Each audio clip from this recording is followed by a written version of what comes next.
some major news in the sports world, I would say. News that sort of transcends Toronto, but is about Toronto. So every time we talk about besides Toronto in the NHL, like we talk about like the Raptors or something like that, people are like, oh, that's Toronto only.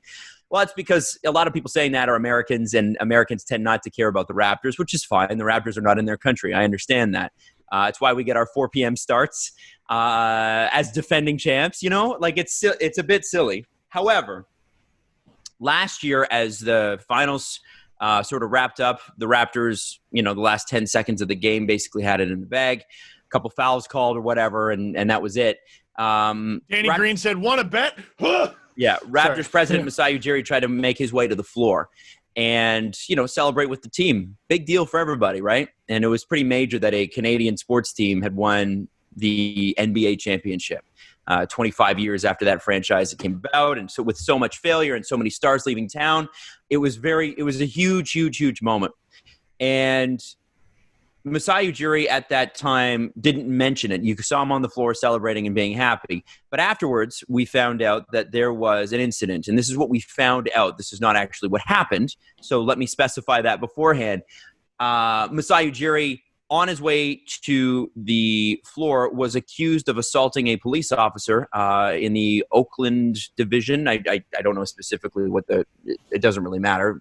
An Oakland police officer who was guarding the floor, as they have them there, as they would in any NBA arena, to make sure that people who shouldn't be on the floor are not on the floor. So Masai was walking towards the floor, and as the guy says it, he accused Masai of pushing him, of using excessive force, of being belligerent. The man's name is Alan Strickland, by the way, and he's Alameda County's sheriff deputy. There you go. So he's a sheriff's deputy, and that's not a small position to have. Now, he's had issues before, and finally, more than a year later, they release the cam footage of, because, these guys all have cameras on them.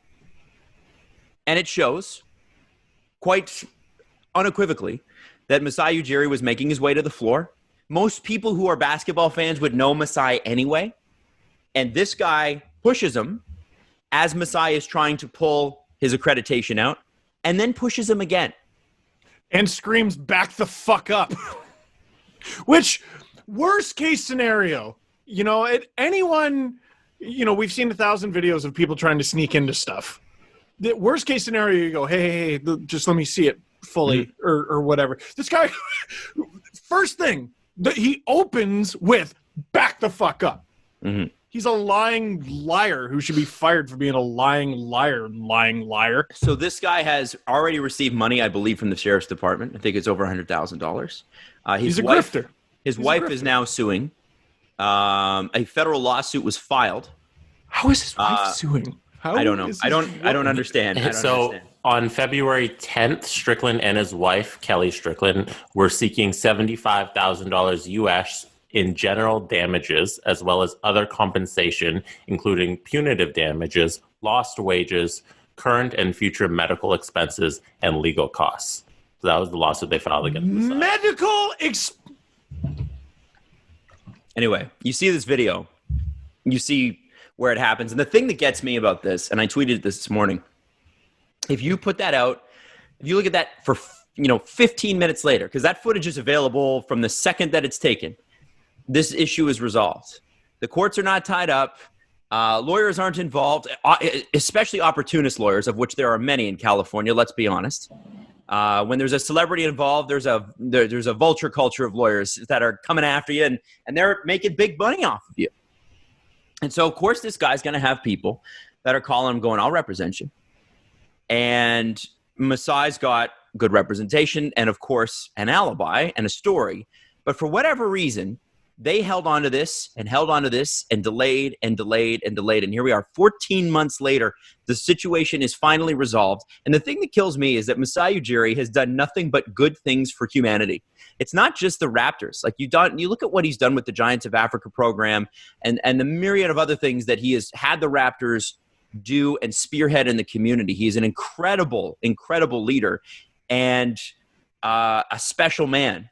And this guy had his championship celebration marred, and I don't know how much, but marred by some fucking loser. And all they had to do was go, let's look at the footage. Okay, we'll release the footage. There we go. But what are they doing? They delay because they don't want to be embarrassed. And here they are being embarrassed 14 months later. And it's just as embarrassing. Time does not heal this wound. And I think it's such an awful indictment on the police department, which any police department should want to get the story right. In this case, they're trying to protect the officer. And they're trying to protect the reputation of the office. Well, the way you protect the reputation of the office is by telling the truth. If one of your officers is in the wrong, you tell the truth. You come out with it and you say, you know what? He was in the wrong. We're going to retrain him, or we're going to let him go, or we're going to suspend him. I don't know what protocol would be.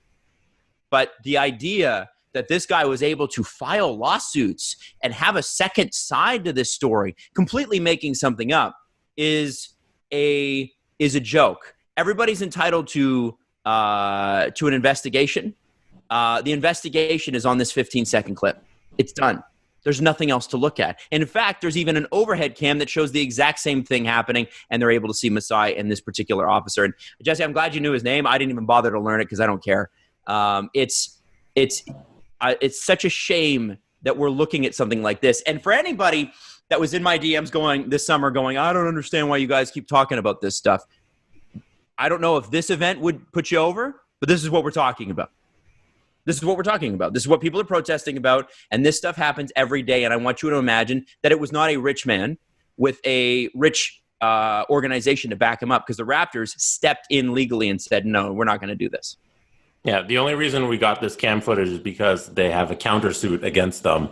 And then with that filing on Tuesday of the countersuit, the videos got released. So it's just another piece of paper on the stack of the long list of evidence of police officers just not hoarding evidence against their terrible actions. Mm-hmm. And if this is happening to the president of a basketball team, a rich millionaire black man, imagine what they're doing to the poorest of the poor. Can you imagine the sheer amount of bullshit this guy has pulled throughout his career? He pulled that on the court during the award ceremony at the NBA final, thinking he would get away with it. Imagine what this guy does in his cop car. Imagine what this guy does just walking around. Imagine what he does when nobody's looking. This guy did it in a stadium full of thousands of people. It's mind-blowing. Mind-blowing. The thing, there's just layers. There's layers to it. The one where I was like, how is his wife able to sue for anything? Who are these people? That police department should step up and be like, just admit to wrongdoing immediately, and we want nothing to do with an officer like this. It would have been over. I won't hold my breath. I won't hold my breath. They've had that footage since the second after it happened, and they've been hoarding it. And the police department has paid him leave. I don't know what it's called, sick leave or whatever it is. They've paid him since it's happened. And his name is Alan Strickland, and he should never be a police officer ever again. They've known he's a liar since the day it happened. Exactly. And they've been protecting him for all of the wrong reasons. Right. And that goes into the problem, right? It's like you have a footage that's undeniable. And you want to restore if I'm in any police organization right now, you want to restore public confidence. That's the goal. And if one police department does this, it makes them all look really bad. And because policies are similar, a lot of them do. And it takes hundreds of thousands of dollars to get footage like this released. Who has that? Who has that? And that's the problem. It's that this could have, if this had just happened to a random guy, there's a good chance that footage never makes it out. Uh-huh. Well, there's a good chance that the person who's in Masai's position gets charged and is put in jail, and their life is ruined. Yeah. That's the most likely outcome in a situation like this. When an officer is accusing a civilian of acting against the officer, the civilian is going to get in trouble and their life is going to be ruined. But if you got millions of dollars, you can fight back. But 99% of people don't have millions of dollars to fight these things. Right. And they're happening all the time to normal people. And it's not like this is a lawsuit where if you or a court case where if you win, they're going to cover your court costs. Like you're spending money to defend yourself and then you're out that money, even if you do win. This is the thing. These are the conversations what we need to have that are uncomfortable, that suck. But if we don't deal with this now, we will always have these conversations. This has to change. And when we talk about accountability, I know that like in Ontario, we have something called the SIU that's not associated with the police and investigates police all the time. I don't know that there are such stringent things in other places. Obviously, Canada has a lot more public money to percentage-wise to spend than the United States does. But these are the things that cannot go on. And these frivolous lawsuits and any lawyer associated with this man should also be called to the bar. This is ridiculous, right? Like I know if a lawyer sees that, I know that lawyers have to represent the worst of humanity. I get it; it's tough job. But if you're his lawyer and you see that, how do you not drop him? Like, how do you go, well, there's nothing here, right? But, that's the reality, and that's the frustrating and sad part about seeing this. So it's nice to see Masai vindicated. See, he's vindicated to us, but he's still in the court process, is he not? Yeah, because this just kicked off the countersuit. This is just what started got the ball. So he's got months ahead. Yeah. But he is vindicated. Yeah. Yeah. You can't argue against it. No, you really can't. Yeah. Thank God we live in 2020 when video cameras are so easily accessible, and that it doesn't cost much to get body cams on people, and that when things like this do happen, there is evidence. Right. Because who knows if this is 2005, and cameras aren't everywhere.